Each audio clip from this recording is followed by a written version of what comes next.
নমস্কার, নিউজ ভ্যানগার্ডের পর্দায় প্রত্যেককে স্বাগত। এই মুহূর্তের গুরুত্বপূর্ণ সব খবর নিয়ে আপনাদের সঙ্গে আমি রয়েছি শতাব্দী। শুরুতেই ওয়েদার আপডেটের দিকে নজর রাখবো।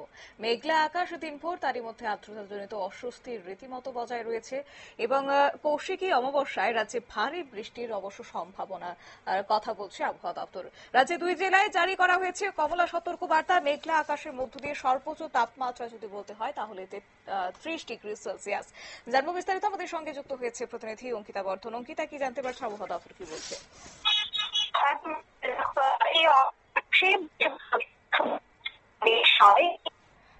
দুঃখিত, আমাদের যোগাযোগ বিচ্ছিন্ন হচ্ছে, তবে আমরা আবারও যোগাযোগ করার চেষ্টা করছি আমাদের প্রতিনিধির সঙ্গে। কিন্তু তারই মধ্যে জানিয়ে রাখি যে আজ কৌশিকী অমাবস্যা এবং দিনভর একটা মেঘলা আকাশ রাজ্যের বিভিন্ন অংশের সঙ্গে রয়েছে কমলা সতর্কবার্তা। কোন কোন জেলার ক্ষেত্রে এই কমলা সতর্কবার্তা জারি করা হয়েছে সে নিয়ে অবশ্যই জানবো, কিন্তু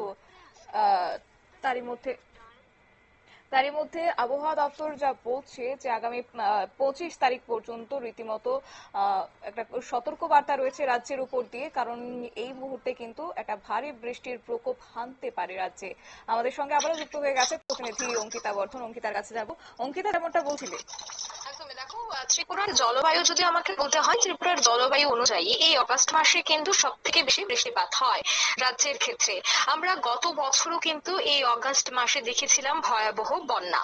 তাই সেক্ষেত্রে এবারও কিন্তু অগাস্ট মাসের আমরা একেবারে 1 তারিখ থেকে এখনো পর্যন্ত কিন্তু হালকা বা বিক্ষিপ্ত বৃষ্টি হলেও আমরা দেখতে পাচ্ছি, অর্থাৎ প্রতিদিন বৃষ্টি কিন্তু হচ্ছে সবকটি জেলায়।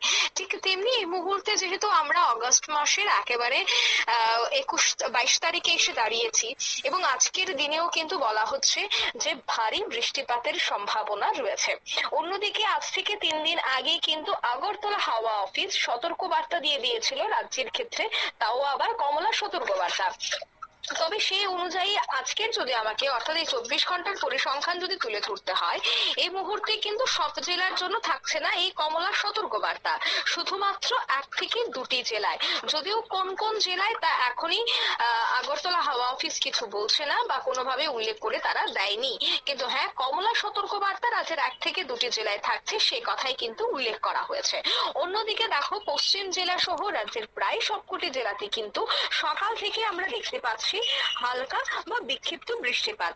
এই যে হালকা এবং বিক্ষিপ্ত বৃষ্টিপাত, সেটা কিন্তু আজ গোটা দিন থাকবে। অর্থাৎ একদিকে রয়েছে দমকা হাওয়া, অন্যদিকে এই দমকা হাওয়ার মধ্যেই যে বৃষ্টিপাত তা কিন্তু রাজ্য জুড়ে শুরু হয়ে গেছে এবং এই যে পরিস্থিতি রয়েছে বজায়, সেই পরিস্থিতি কিন্তু আগামী 1 সপ্তাহ পর্যন্ত থাকবে।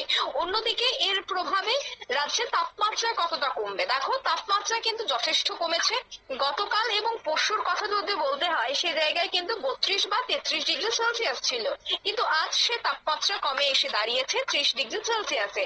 রাতের দিকে সে তাপমাত্রা কমতে পারে এবং সেটা কিন্তু গিয়ে পৌঁছাতে পারে 27 ডিগ্রি সেলসিয়াস এখনো পর্যন্ত আমরা যে পরিসংখ্যান পাচ্ছি। অর্থাৎ এই যে বৃষ্টি আমরা দেখতে পাচ্ছি আজ সকাল থেকে, সেই বৃষ্টি কিন্তু আগামী আরো 1 সপ্তাহ থাকবে এবং সেটা বাড়তেও পারে, অর্থাৎ ভারী বৃষ্টিতেও পরিণত হতে পারে। তবে দেখো, ভারী বৃষ্টিতে যদিও পরিণত হয়, তবে সেটা কিন্তু 1 থেকে 2টি জেলার ক্ষেত্রে, বাকি সবকটি জেলার ক্ষেত্রে কিন্তু মাঝারি বৃষ্টিপাতেরই সম্ভাবনা রয়েছে।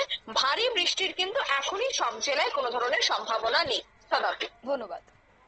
আপনারা শুনলেন, অর্থাৎ এই মুহূর্তে রাজ্যে হলুদ সতর্কবার্তা রয়েছে বজ্রপাত সঙ্গে ভারী বৃষ্টির পাশাপাশি 1 থেকে 2 জেলার ক্ষেত্রে কমলা সতর্কবার্তা জারি করে দেওয়া হয়েছে। তবে সেক্ষেত্রে এখনই বিক্ষিপ্তভাবে মাঝারি বৃষ্টিপাত লক্ষ্য করা গেল, অতি ভারী বৃষ্টিপাতের আপাতত সম্ভাবনা থাকছে না, কিন্তু রাতের দিকে সেক্ষেত্রে একটা ভারী বৃষ্টি আসতে পারে বলেও কিন্তু আবহাওয়া দপ্তরের পূর্বাভাস। নিয়ে নিচ্ছি ছোট্ট একটি বিজ্ঞাপন বিরতির সঙ্গে থাকুন।